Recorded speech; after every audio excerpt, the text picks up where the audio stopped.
Now, sea rats invariably will wade into these very painful waters of comparison, right? Because the sun is shining on Ibiza and you're in the Mediterranean, right? I mean, this is the dream. But it's really just a thinly veiled nightmare. So it's tough for sea rats. Also, rich man, poor man. You could be a low-level sea rat with a cig in your hand, laying on a flotation. One of the great segments of the Ace Man.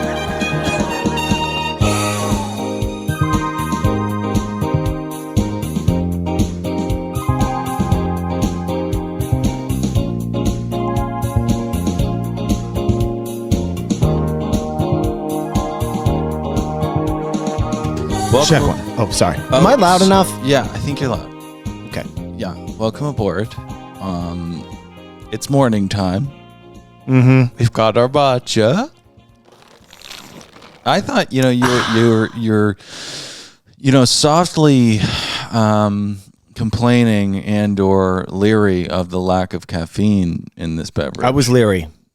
But I thought you liked it last week. You said that it felt like you were on Kratom. Well, maybe. I forget. I have no memory. I'm getting old. Yeah. But I think I do remember liking it. I'm looking forward to getting that. The feeling like you're on heroin again. That's right. Yeah. How are you this morning? I'm doing well. Yeah. Mm-hmm. I got 2 kids still. So us having to record in the morning, it's like a double kick in the gut. You try and get the kids ready. They're screaming. Yeah, like when do we, I don't know. I mean, we're definitely not going to lay down our swords. No. We have big plans for Bravo. Okay. Well, public service announcements. The finale of Love is Blind is at patreon.com/another podcast network. We played Is It Love is Blind music or Is It Not Love is Blind music? My worst game of all time. My best. That's how that works. Salt Lake City is at patreon.com/another podcast network. We're going to be getting back to APSs and PMZs now that we're out of the fog of Netflix's fog. Yes. Now, just to let the newbies know, the new listeners, because let's be honest, Dylan, the ratings are up. Yeah. Dylan and I do a show called... And how? Right? Ah. Right. I mean, we're funny, but the show is... We'll get into it. I interrupted.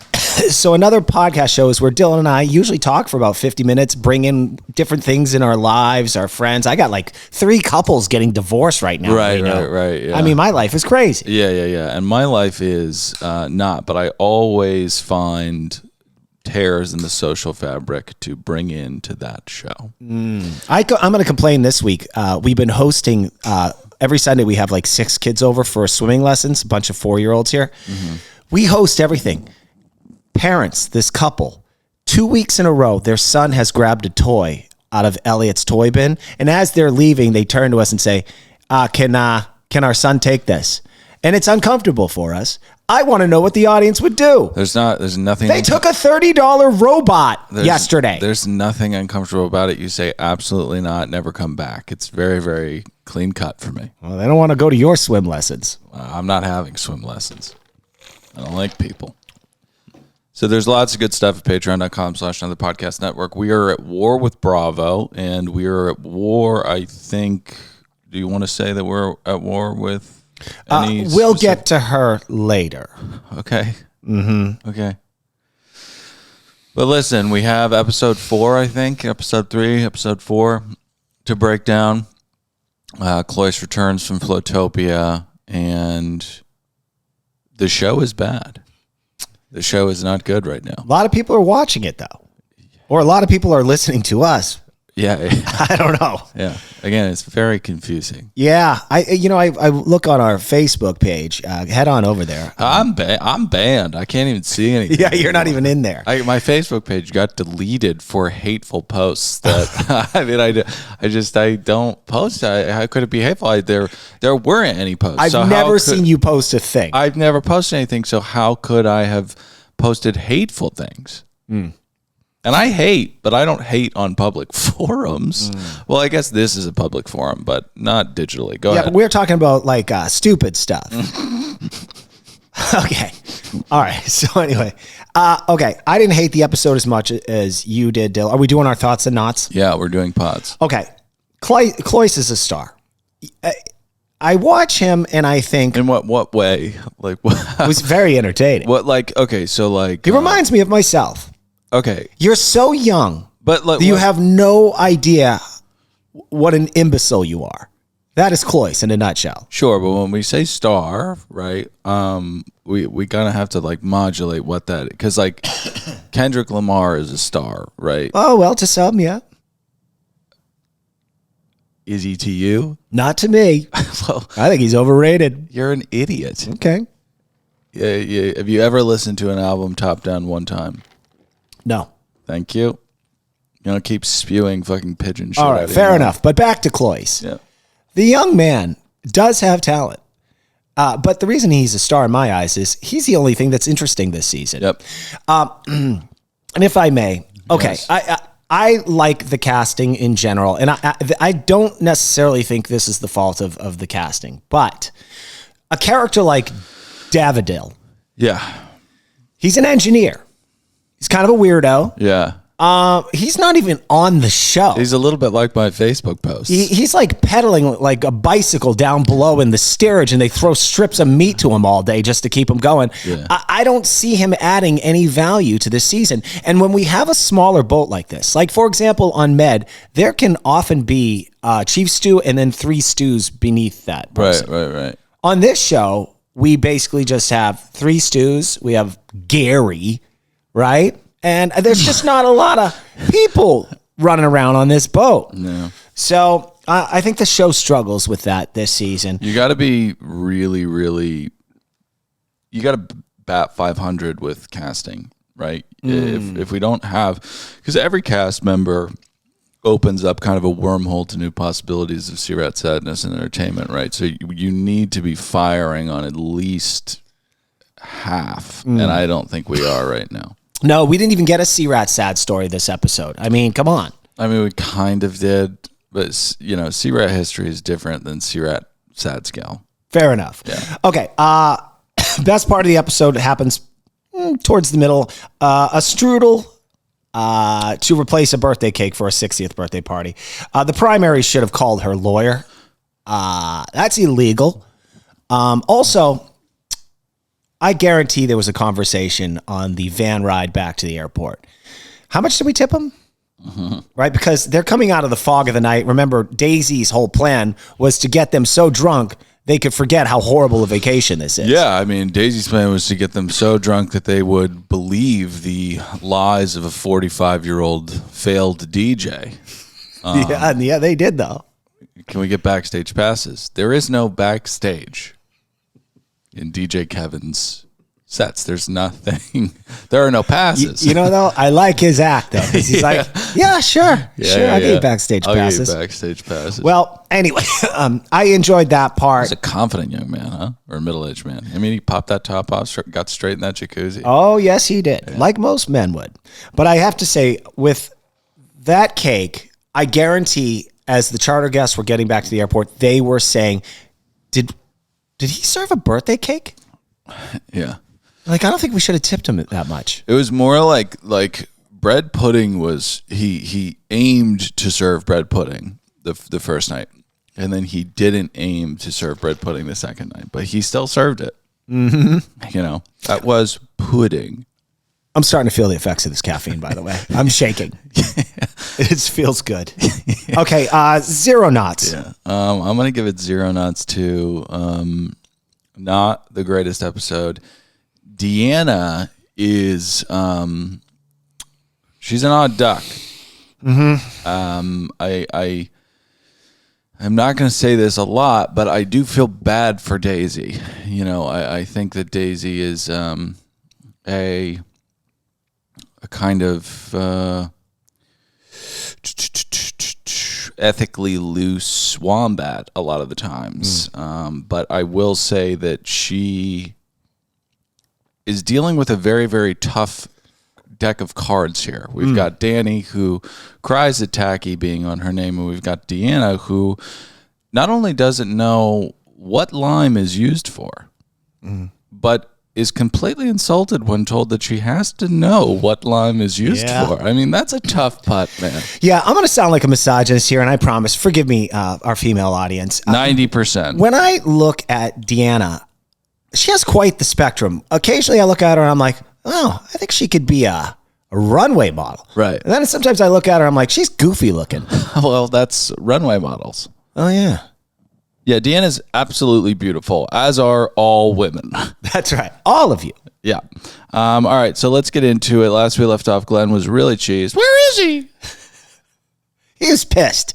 About Cloyce having too much fun with the older women at Flotopia. Now, I haven't seen this from Glenn before. He was really wigging out over Cloyce not being back on that boat prepping lunch and instead enjoying Flotopia. Yeah. We're used to Glenn being cool as a cucumber. Last season, don't you remember his roommate used his head as a drink coaster?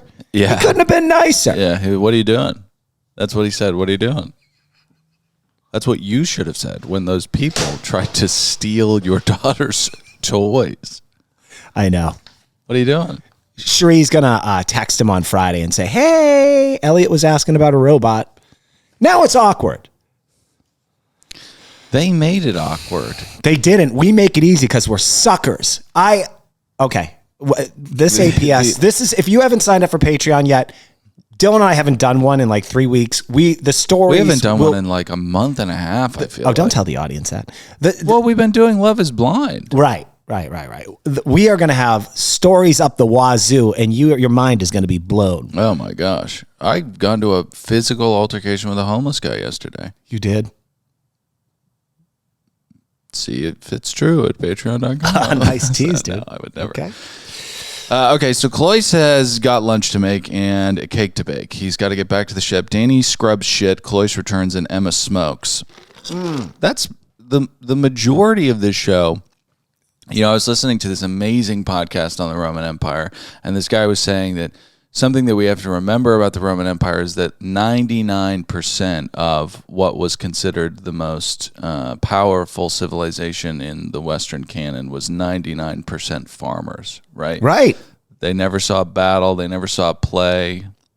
And we have to remember that 99% of this show, there are fringe moments, but most of it is people scrubbing shit and smoking. It's a lot of B-roll. I'm going to give that one to you, Joe. Yeah. Now, we do have a moment here where Daisy lets us know she feels like a mother who's trying to get her kids off the jungle gym. You know, hey, come on, Tommy, we got to go home. Yeah. Using her analogy, which I think is a more apt example, is Daisy's your mom with the bottle of gin between her legs and a cig in her mouth as her kids attempt to light the family pet on fire. Yeah. And she says stop, but that's about it.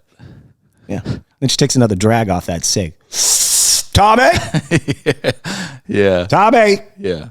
You imagine what a failure of a parent that your children would even have an inclination towards lighting the family pet on fire. Mm-hmm. Well, that's what kind of mother she be. Now, Dylan, you buzzed through rapid fire of all the meanwhiles. Now, Danny puts the final touches on her tablescape, which we'll later find out was a fuck up. But she sees herself as quite the perfectionist. And I don't know if you saw this scene earlier, but when she was cleaning the cabins, there was some pee on the toilet seat. It was one of those pee stains that's on there like super glue. Mm-hmm. Anyway, she took like 3 passes at that sucker, and she got it off. Yeah. It was like a tenant you can't evict sometimes. You know, right. That pee. I got kids. They're peeing all over the place. Yeah, it's really disgusting. Yeah. Well, Emma is a perfectionist too. And Emma, while she smokes, she reflects on the nature of failure. I like her a lot. Yeah. She gets into this very painful comparison complex. Sages of the Orient, I think, have said, comparison is the thief of joy. You know? Yeah. She was having quite the existential moment there. Does this exist? Who am I? Right. Why am I smoking this cigarette? Now, sea rats invariably will wade into these very painful waters of comparison, right? Because the sun is shining on Ibiza and you're in the Mediterranean, right? I mean, this is the dream. But it's really just a thinly veiled nightmare. So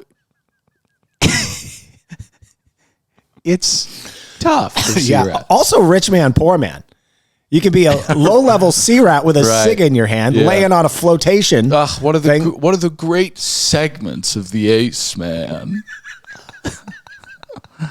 Okay, so all right. Well, Glenn checks in with Cloyce. Yeah, and Cloyce lets his captain know that he's got it. He's got this. We'll see. I feel bad about doing the Asian voice when I said that proverb, but it was kind of like it was a half measure, so it wasn't that offensive. I didn't even catch it. Yeah, I mean it's fine. Very subtle. We're so woke. Yeah, we are.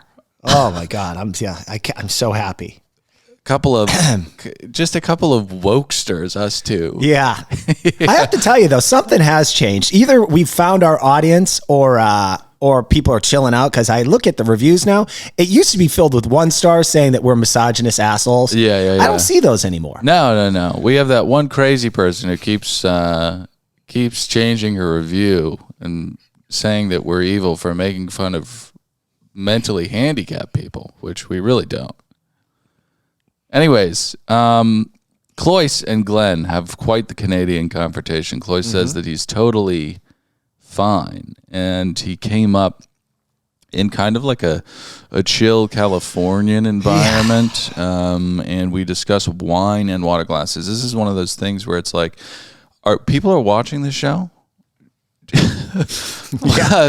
Yeah. People are watching this. Danny and Daisy are having a dispute over the order of water and wine glasses. It's so crazy that people are watching the show. Well, I believe they were trying to point out that Danny doesn't know what she thinks she knows, and Daisy's still in charge here. Daisy's in charge. So the guests head back. The primary almost dies again. This woman can't walk on water. I love Amy. Yeah.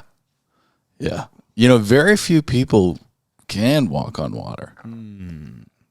I would say there's animals that can. I was going to say Christ and Christ lizards are pretty much the only Jesus ones. lizards. Yeah. Run like the Lord lizard. Yeah. Amazing. Go on YouTube right now. Stop listening to us. No, don't. And look up a Jesus lizard. Watch him just skip across a lake like he's like a little rock there that's skipping a. I saw a video the other day of a polar bear just hopping from ice cap to ice cap on this body of just wavy water, and I was just thinking, it's amazing how attuned to that environment that animal is, because the composure that polar bear has in probably the shittiest environment, and that's space essentially, and he's just hanging and banging. Yeah, if I was on one of those ice caps for a second, the mortality that would course through every chamber in my heart, I would have a heart attack and die. Well, as all animals evolve with the levels of intelligence, I wonder if polar bears eventually, I don't know, maybe it take a couple 100,000 years or something. They're like 2 polar bears are sitting on ice, and they're like, "Why are we doing this?" Yeah. Right? That's their existential crisis. It's we downplay the "dude, where's my car" conversations that the animal species have, and it kind of wakes them up. Dude, what are we doing? Hey, one last note. I had to stop watching The Animal Planet. I think it was season 1. They had this poor polar bear. He hadn't been able to acquire any food to sustain himself. He was on his way out. You saw the poor thing limping on a goddamn iceberg. Yeah. I'm thinking about the crew. I'm like, I hope you motherfuckers, after you're done filming this, showing that he's going to starve, right, throw him a fucking cow's head or something. Let him eat something. I completely agree, because there's a different, and we'll end biology in a second, but is it biology? No, what is it? The study of animals? Oh, isn't it sociology? No, that's the study of human behavior. Zoo? I don't know, but if there's a difference between so let's say you're filming a snake bury its fangs into the back of a toad that's screaming, right? You can try to pry the toad out of the snake's jaws. Literally the jaws of death, but that would be to deprive the snake of his livelihood. Right. But if a polar bear is just sitting there failing to eat, throw him a cow's head. That's right. Not hurting anybody. Yeah. Come on. So the primary almost dies again. We covered it. I got a bunch of meanwhiles. Well, we get to see how chill Cloyce can be when he's under fire, and turns out not that chill. He's hand whipping tzatziki, serving raw chicken, and prepping squid. I'm like, how could you have possibly? I wish I got another minute on that chicken. Then don't serve it. It's like, wow. it's so nuts how he thought that he could have had. Daisy, did I hear the chef say he wished he had one more minute with this chicken? Yeah. That's okay. It's nuts. So there was not enough time for, I know that Cake walked off stage and everybody started screaming encore. The band Cake. At that time, Cloyce has got to get back to the boat. Mm-hmm. But he wants to hear Going the Distance. That's so right. He stayed, and now the chicken's going to kill everybody. I'd argue if you go see Cake live, just show up the last 5 minutes. Right. Because that's the only song worth listening to. Now that we're not Mariah Carey, now that we're not in Richard Branson's bathtub, we're watching it live and I'm seeing the commercials and I'm wondering why Eva Longoria is still a fixture of any kind in our culture. I think she got that Revlon contract or something. It's like, she's still around. Why is Eva Longoria still around? She plays to a certain audience. I So guess. crazy. So we get to lunch. It's a Mediterranean salad, grilled chicken with cucumber and dill. Or no, excuse me, grilled salmon with cucumber and dill, chicken and rosemary. The guests love it. The lunch was only 15 minutes late. So maybe he did have enough time. Maybe everybody's just making too big of a hoopla. But the lunch is at 5:15. That's not lunch. That's not lunch. Mm-mm. So we've got a 60th birthday coming up, and Cloyce has ordered a roadkill cake. It looks like something. It looks like something that polar bear leaves behind after he's had a full meal. Right. Are you talking about excrement? Or are you That's talking right. About, It looked like shit. I thought you were going to go with like kind of like a frozen humors or like a frozen organ that he knows. They had those dude, where's my car conversation. They were like, we keep getting sick when we eat this one organ. We shouldn't. That's what the cake looked like. All right. When Daisy and Cloyce, are we at the point where Daisy and him had this conversation? I think so. Okay. This is where Daisy, I think, has to balance good TV versus doing her job. I would have immediately said, absolutely not. Yeah. And then I would have sent Gary to shore to actually buy something that resembled a birthday cake. Well, I don't think you would have said that because you let two thieves just take your daughter's robot the other day. 2 weeks in a row. They took my son's toy phone the week before. You gotta take it easy with the matcha. I know. Thank God I don't have to hold the microphone because it would sound like I'm shaking right now. I know. It's nuts, man. You gotta be careful. So we get to more Danny and Keith stuff. We can't have this, and this isn't. Yeah. This isn't Keith's fault, and I'm very proud of Danny for just moving on to Gary next week. Of course. It's the natural order of things. Yes. We've got to shit or get off the pot with this. Keith says, I want to get to know Danny on a deeper level. Good luck with that. LOL, Keith. LOL. That's funny. And stupid. And this is one of these casting choices. Like, Keith is not cutting it. He's just smoking and wanting to get to know Danny on a deeper level. And that's like, I don't know. That's like having one leg and wanting to play in the NFL. It's just not going to happen. Mm-hmm. What's the point? It's not going to happen. I mean, Rudy was one thing. If somebody doesn't have a leg, that's like, there is no Remember the Titans story about that person. It's not feasible. Okay. All right. Gary picks up Carla the mermaid. Uh-oh, we've got another hottie on another tender. Looks like we're going to have another missile strike on the side of that boat soon. Thank God there was daylight. Thank God there was daylight. If there wasn't daylight, that tender would have sank. Mm-hmm. Can we agree on that? Yes, he's looking back. Yeah. He keeps looking back. Okay, so we've got the mermaid. Emma says that she's surrounded by people that we're all doing makeup, right? We're putting on glam, and Emma says that this was an amazing quote. I have it down. Yeah, go ahead. Do you want to tell? Well, yeah. Emma says she feels like she's surrounded by people that are good at what they do. And I have some good news for Emma. She couldn't be more wrong. I describe just about all the sea rats on this vessel as doing the bare minimum. Right. What is it? What's the saying? there's a first part to the saying, and then it's master of none.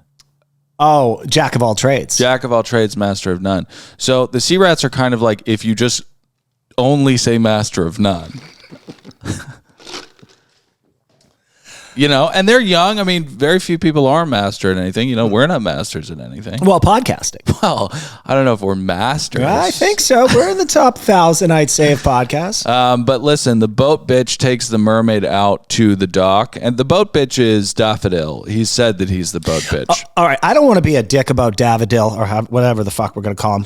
Well, you've called him like a carrion feeder that just rides on a bicycle below deck. So. Yeah, well, we got to keep him down there because whenever he talks, even when they provide us subtitles, I have no idea what he's saying. It makes no sense to me. His accent is every country in Europe.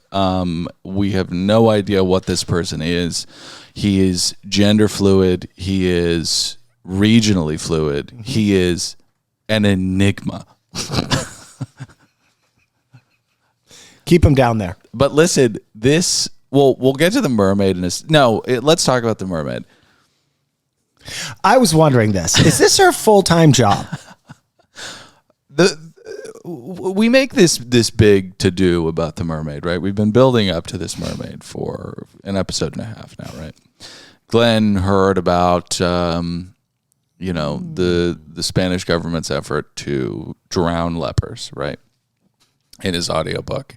And fast forward to this episode, and we have a kind of call to that. We hire a young woman to get in a mermaid tail and essentially just flop for 15 minutes? Maybe a couple hours. I saw the sun go down. She was. They had that underwater shot of her. Yeah, but I mean, I don't think that the guests were engaged with the mermaid for multiple hours because how could you be? It's just very clearly a human woman in a mermaid tail. Well, I'll tell you, I'm the worst kind of person for this thing because if Captain Glenn, you and I were guests on the boat, right? After she was doing it for about 10 minutes, that's okay. Get it. Yeah.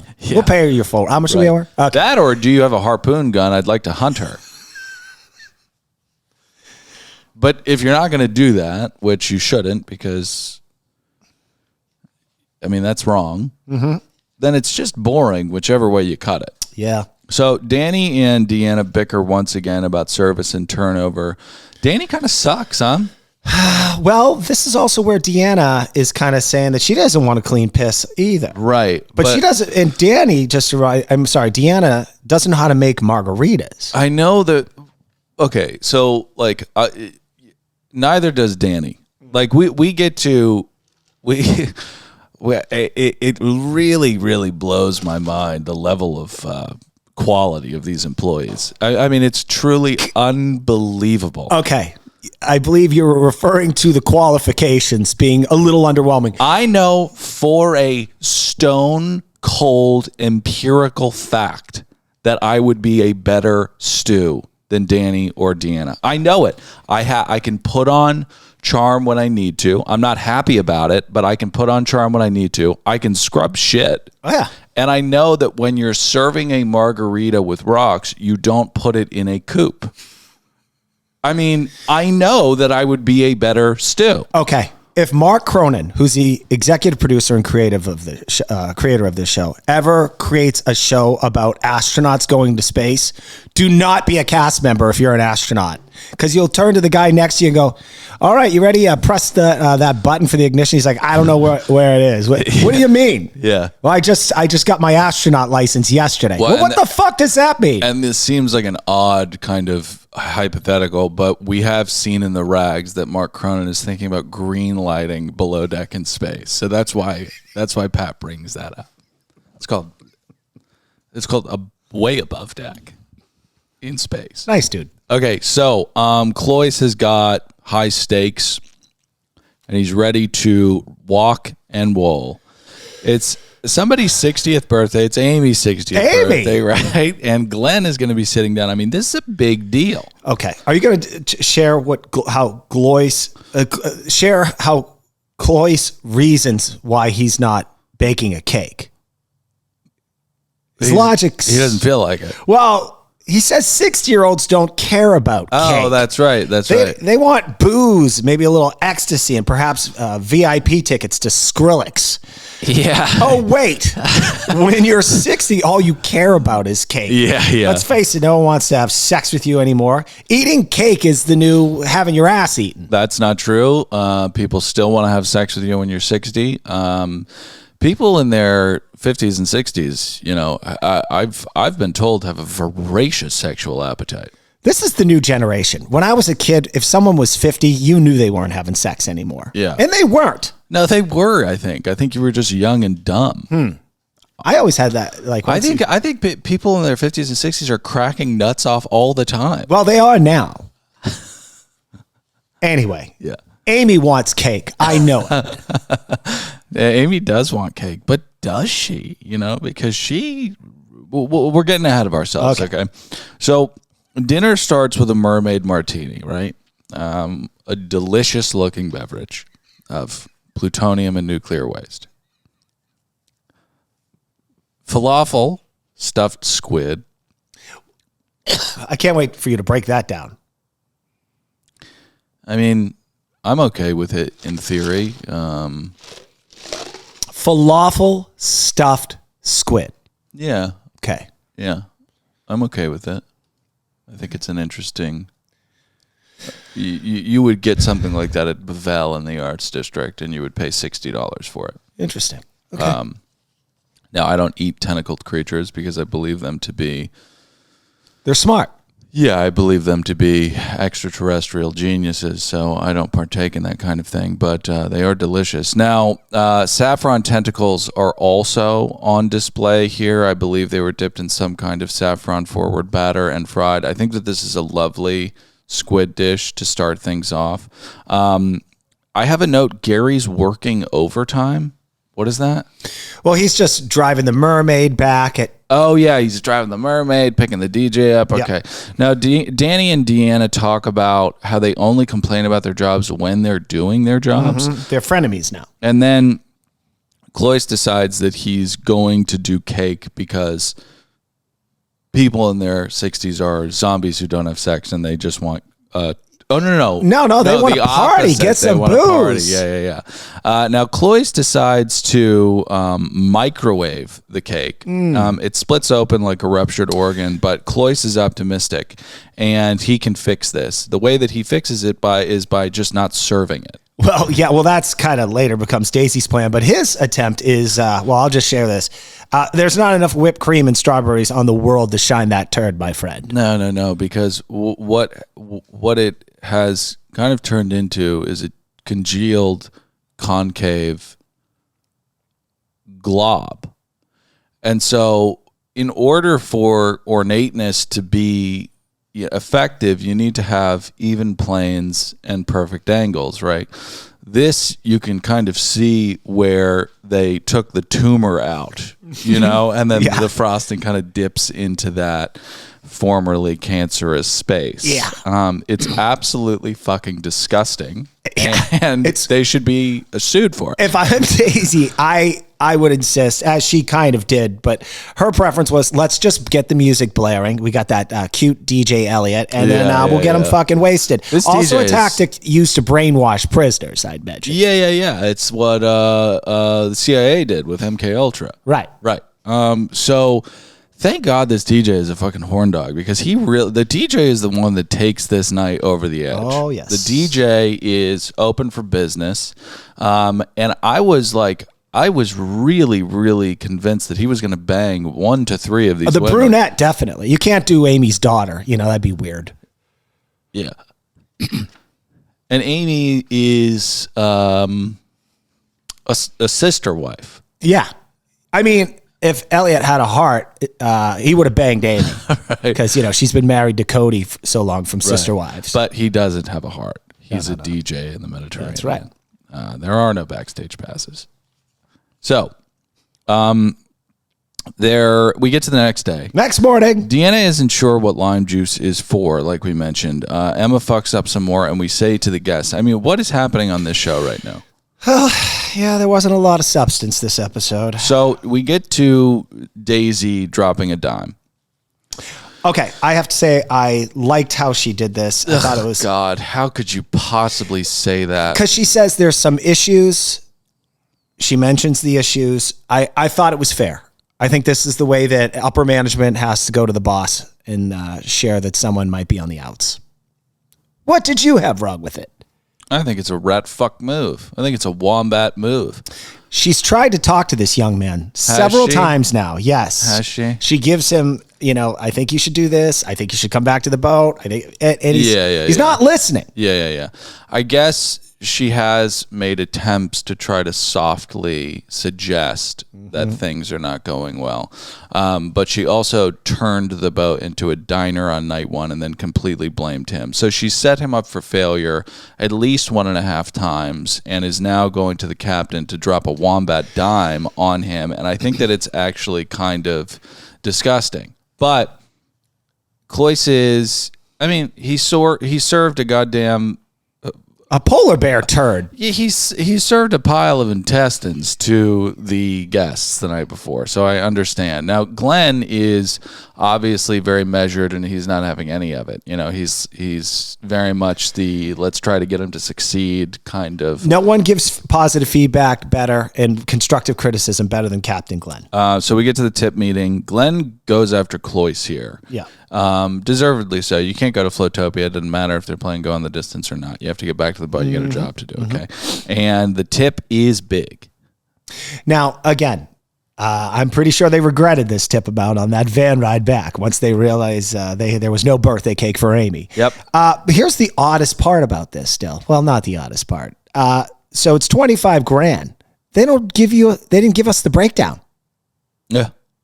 Thought that was odd. That was odd. They usually do that meaningless thing. Sorry, I don't know why. We find out later it was $2,700 of C-Rat.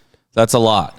I don't think we've ever had a split like that before. That's a big barrel. It's a lot of cheddar. Ones. So the girls are going to be making cocktails. And the girls think that Emma says tonight is the night that we're probably going to get pretty loose and she shits her pants. But we get to Deanna and Danny making margaritas or cocktails of people's choice. And Deanna really fucks off quite a bit. I think she makes one drink and then she is really, really disgusted that this is going on. I think she took the exercise a bit too seriously. It was meant to be fun and whimsical and, hey, why don't you guys practice drinks for the crew before we go out? And I think her stance was, I'm off the fucking clock. Right. Okay? I'm not making anything for anybody. I know, which is insane. Like, if you're that lacking in your professional qualifications, you probably shouldn't have such a shitty attitude about getting better because you don't know what lime juice is for. Now, Daisy asks Danny to make a margarita on the rocks with salt. She serves it in a martini glass, and Daisy says, hey, good job. Also, if you're doing this, again, I can clean shit off toilets. I can talk to the ruling elite. Well, hardly. I can talk to upper middle class trash who got a free vacation. Essentially. And I can make margaritas, So what do you think? Should we go on the show? Well, I want to go as a guest. I don't want to clean Amy's piss off the toilet. $2,700 a chart? That's pretty good. It's a lot of wine. Yeah. We would have to forego our profits of our podcast for 3 months, which, probably wouldn't be worth it. So let's crunch some numbers. Let's crunch some numbers, and then we'll hit Mark up. Mark Cronin. Yeah. I want to get on that space. You do? Yeah. What is it? Below deck in space? Way above deck in space. Love it. Yeah. So we get to, really quickly, Deanna's furious, right? And she's beckoned back downstairs, and she's like, fuck it, I'm going to go make drinks. And Gary's pissed because Gary has found quietly, they're editing out Gary's piggishness, but I know for a fact that there are OTFs of Gary talking about how he wants to fuck Deanna. There are scenes where he's hitting on Deanna. If he had not done what he did to that makeup artist, believe all allegedly. Women, allegedly, we would have seen those scenes. He wants to bang Deanna 100% because she's gorgeous. How could he not? I like your theory, and I agree with it because there was a scene early in the episode where the two Stews are arguing with each other in front of Daisy, and Gary is front and center. And I have the question for Gary. Why are you standing here? Right. You have no business being here. Yeah. But anyway, yes. Well, so we move on to the dinner, and Glenn tries to figure out Sudokus while everybody's having fun. Now, Emma sucks down booze and quietly kind of tightens her coil to get ready to bust out like a sad Jack in the Box, right? And I got some advice for Emma. I know she's a listener. We've talked. Emma, the solution to your problems is not at the bottom of that glass. Wow, very, very insightful. You need to stop speaking to sea rats. Mm-hmm. It hamstrings your ability to let it fly. You don't think I let it fly? Not with sea rats that you like. I mean, we got a job to do here, man. That's true. All right. She was a filthy drunk. She made an ass out of herself. Can't wait to see what happens next week. There we go. But the main crux of her being pissed off is her envy towards Deanna. Because she's attractive. And I think does Emma have the hots for Gary? Maybe, because she appears jealous because when Deanna says, I don't really have any thoughts about Gary, it seems to make it even worse. Yes. Right? And it would seem that the frustrations and the cig smoking and staring off onto the Mediterranean sun, it's coming to a head. Well, it might be rooted in love. So we hit the clubs, and Daisy implements a beautiful tactic once again, ratting. Daisy is, I understand, this is her trying to make the show entertaining, and I'm grateful to her for that. But if we're just taking this as a chief stew, one of the heads of departments in a work environment, this is one of the most insane things you could possibly do. And we're giving Daisy the benefit of the doubt that she did this because she's trying to make good TV, but there is a world in which, and many, many worlds, in which she was just drunk